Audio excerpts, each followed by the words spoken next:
और आपने सवाल पूछा डिफेंस एक्सपोर्ट का। इंडिया का डिफेंस एक्सपोर्ट सीमा सा $1.5 बिलियन है और 2025 में इसको $5 बिलियन करना है। इसका आज प्राइम मिनिस्टर साहब ने हमें टारगेट दे दिया, उस पर काम चल रहा है। हमारे यहाँ पर कैसे कैसे ऐड आते हैं, देख के लगता है कि हम तो इस वक्त सिंगापुर से भी बेहतर हो चुके हैं।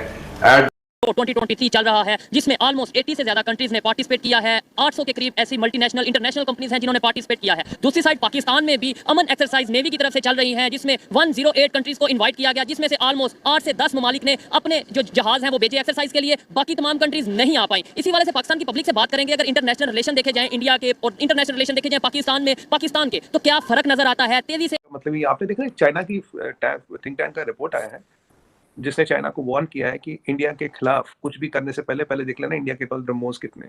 उनका आइडिया है कि शायद 80,000 है या वर्ष केस में 40,000 है। उन्होंने लिखा अगर इतना नंबर है you can't even think of looking at India. Bharat जहां अगले 2 सालों में अपना डिफेंस एक्सपोर्ट $5 बिलियन तक बढ़ाने की सोच रहा है, वहीं पाकिस्तान भी 24वीं बार IMF से कर्जा लेने का टारगेट ले चुका है। लेकिन इस पर भी पाकिस्तानियों का ये कहना है कि हमारा पाकिस्तान तो सिंगापुर से भी ज़्यादा डेवलप हो चुका है। ऐसा पाकिस्तान के टीवी एड्स में दिखाया जाता है और पाकिस्तान की टैलेंटेड अवाम इस पर यकीन भी कर लेती है और फिर माशा अल्लाह सुभान अल्लाह करती हुई कहती है कि हमारा मुल्क तो वसाइल से मालामाल है और अमेरिका, इजराइल और इंडिया जैसे देश हमारा क्या ही मुकाबला करेंगे। क्योंकि पाकिस्तानियों को ये लगता है कि एक समय ऐसा था जब पाकिस्तान की हुकूमत स्पेन और भारत पर थी, क्योंकि पाकिस्तानियों को ये लगता है कि वह अरब और मुग़लों की जायज़ या नाजायज़ औलादें हैं और उनमें से कोई भी हिंदू से कन्वर्ट नहीं हुआ है। हालांकि सच क्या है ये आप और मैं अच्छे से जानते हैं, तो आइए देखते हैं पूरा वीडियो। सही है। तो ये जो समझ में ये बात हो रही है कि इंडिया जो है वो अगले कुछ अरसे में $5 बिलियन का डिफेंस एक्सपोर्ट करेगा, तो इसके लिए कोई आपको अंडरस्टैंडिंग है, कोई मार्केट जिसे कहते हैं देखी गई है, किस चीज़ में ज़्यादा एक्सपोर्ट करेगा? जैसे आपने अभी ये बताया कि और मैंने भी इस पे देखा था कि इंडिया जो है वो एशिया की सबसे बड़ी हेलीकॉप्टर फैक्ट्री बना रहा है, लगाई है ना, तो किस चीज़ को ज़्यादा एक्सपोर्ट कर रहा है? ये जो $5 बिलियन एक्सपोर्ट होगा ज़्यादातर, what is your understanding of that? देखिए चीमा साहब, ये चीज़ें मैं आपको बताऊंगा जो पब्लिक डोमेन में नहीं है, मुझे नहीं पता और होंगी तो बता भी नहीं पाऊंगा। वैसे मुझे जैसे आदमी को पता नहीं रहती। तो देखिए जो हमें जहां अगर हम अपने LCA का ऑर्डर आपके राज नहीं निकालना चाह रहा, मैं जस्ट पब्लिक इन्फॉर्मेशन मैं तो वही कह रहा हूँ जो पब्लिक डोमेन में पता है मेरे को। चीमा साहब पब्लिक वाली बात ही तो बताऊंगी ना, तो आपका अंदाज भी तो कातिल होता है। चलिए कोई नहीं, ये उर्दू का तकल्लुफ है या लिटरली ना ले। अच्छा तो देखिए जो हमारे LCA की डिमांड है, हमारे पास करीब 60-70 LCO की डिमांड है। हमारे पास प्रलय की डिमांड ऑलरेडी आनी शुरू हो गई है। ब्रह्मोस की डिमांड देखूं तो ब्रह्मोस दुनिया में ऑलमोस्ट हर कंट्री मांग रही है, पर हम हर कंट्री को ब्रह्मोस नहीं दे सकते। ध्रुव की डिमांड हमारे पास, 76 की डिमांड हमारे पास है, आकाश मिसाइल सिस्टम की डिमांड हमारे पास, और अफ्रीका की 65 कंट्रियों से हर चीज की डिमांड हमारे पास है डिफेंस में लेके। तो अगर हम इस डिमांड को एग्रीगेट करें तो ये नंबर बहुत छोटा है, क्योंकि अभी हमारी दिक्कत क्या है? दिक्कत या ये है कि हमें अपने लिए भी डिफेंस का अपना बीफ अप कराना है और हमें सप्लाई भी करना है दोस्तों को। और आप जानते हैं वेपन्स जियोपॉलिटिक्स में are a tool which are used to have friends and to have enemies in control. Philippines को ब्रह्मोस देने का मतलब ही आप बोलने वाला आदमी बुरा तो लगेगा। मैं जब बताया करता था कि मईशत के अंदर कुछ भी नहीं है, सब खाली है, खाली डब्बा, तो सब कहते थे अली नासिर जैसे लोग नेगेटिव हैं, इनमें हुब्बुल वतनी का जज्बा नहीं है।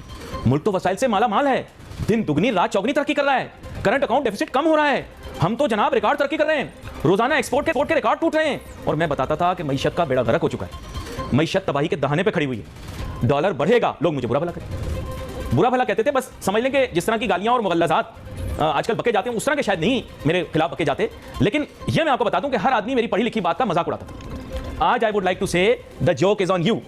आपके मुल्क के अंदर देखिए एक चीज होती है जाहिरी, जब मैं अपनी आंखों देखा ये देख रहा हूं कि ना इस मुल्क के अंदर माशी तरक्की हो रही है, क्योंकि ना इस मुल्क के अंदर सनती तरक्की हो रही है, ना इस मुल्क के अंदर कोई मेगा प्रोजेक्ट लग रहा है, ना आपने देखा चाइना की थिंक टैंक का रिपोर्ट आया है जिसने चाइना को वार्न किया है कि इंडिया के खिलाफ कुछ भी करने से पहले देख लेना इंडिया के पास ब्रह्मोस कितने। उनका आइडिया है कि शायद 80,000 है या वर्ष केस में 40,000 है। उन्होंने लिखा अगर इतना नंबर है you can't even think of looking at India. ये चाइना की थिंक टैंक उन्हें इंटरनल कह रही है।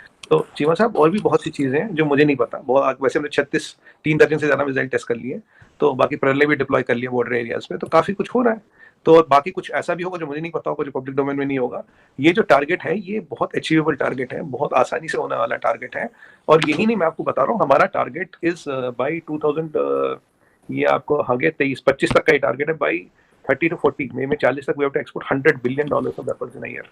ये हमारा टारगेट है 2040 तक। ये ज्यादा की बात नहीं कर रहा मैं, 15 एक साल down the line, 15 years down the line, that is what will have. देखो तब हमारी अपनी जरूरतें पूरी हो गई होगी, हमारे दोस्तों की जरूरतें पूरी होगी, और अपने दोस्तों और अपने लाइक माइंडेड कंट्रीज को स्ट्रेंथन करना है।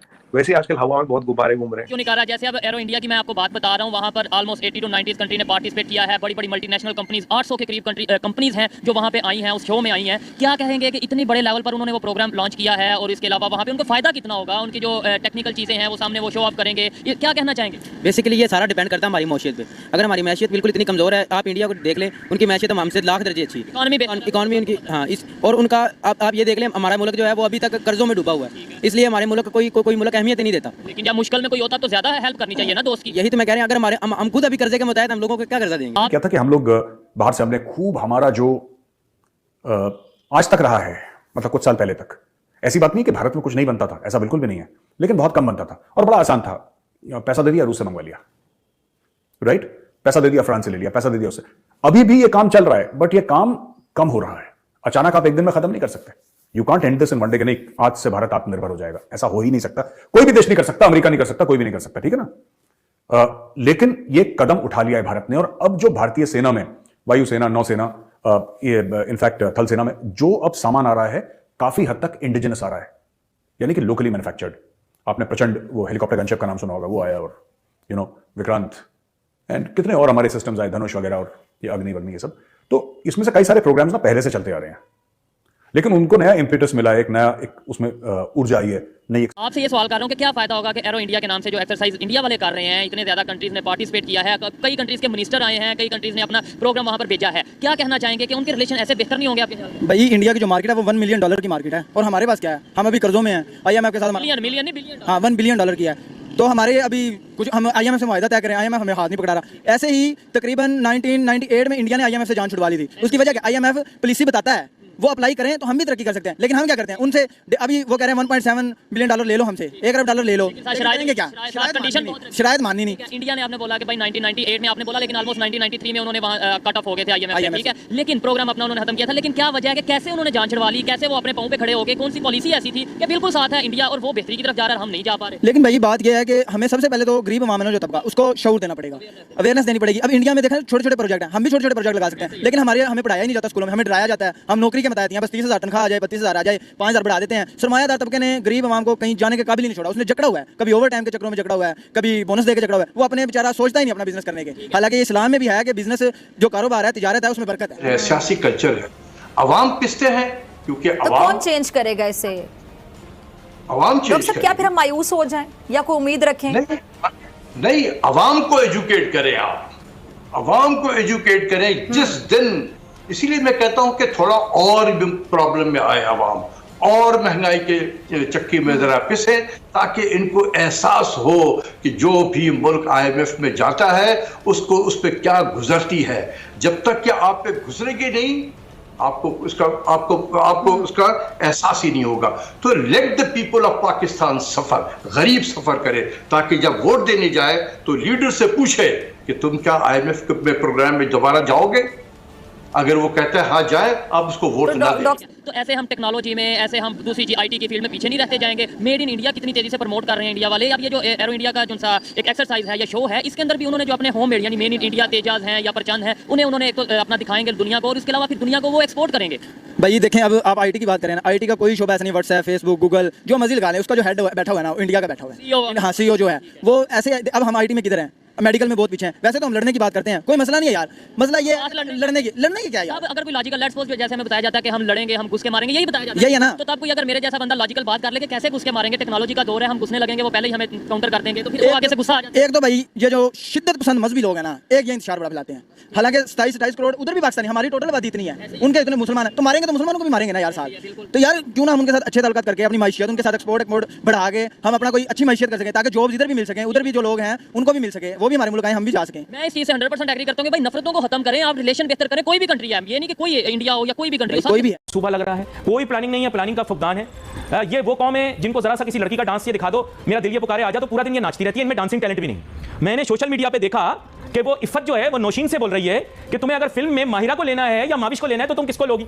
मैंने दिल में सोचा कि ना तो एक्टिंग नौशीन को आती है, ना एक्टिंग इफ़त को आती है, ना एक्टिंग माहिरा को आती है और ना माविश को आती है। आपकी मईशत का मसला ये है कि सारे लोग बैठकर कह रहे हैं मईशत को ठीक कर लो।